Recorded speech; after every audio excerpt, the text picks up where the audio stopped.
দিন পালন করতে গিয়ে সবচেয়ে বড় চ্যালেঞ্জ সেটা হচ্ছে আল্লাহকে পাওয়া, কি করা, যে আল্লাহর কাছ থেকে আমরা এসেছি সেই আল্লাহকে দুনিয়াতে এবং আখিরাতে পাওয়া, এটাই চ্যালেঞ্জ।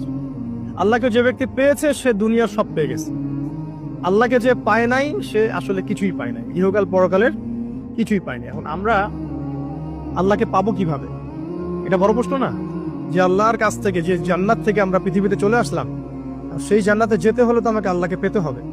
আল্লাহকে পেতে হলে আমার কি কি করণীয়, খুব শর্ট করে আমি কয়েকটা পয়েন্টস আপনাদেরকে শেয়ার করছি। 1 নাম্বার, আল্লাহকে পেতে হলে অবশ্যই তার নবী মুহাম্মদ সাল্লাল্লাহু আলাইহি ওয়াসাল্লামকে অনুসরণ করতে হবে। এছাড়া আল্লাহকে পাওয়ার দ্বিতীয় কোনো পথ নাই। আল্লাহকে পেতে হলে অবশ্যই তার নবী মুহাম্মদ সাল্লাল্লাহু আলাইহি ওয়াসাল্লামের আদর্শগুলো জীবনের প্রতিটা ক্ষেত্রে বাস্তবায়ন করতে হবে। চলাফেরা, ওঠা বসা, খাওয়া দাওয়া, ইস্তেঞ্জা করা, মুআমালাত, ব্যবসা বাণিজ্য, অর্থনীতি, সমাজ, রাষ্ট্র, সব ক্ষেত্রে আপনাকে মুহাম্মদ সাল্লাল্লাহু আলাইহি ওয়াসাল্লামের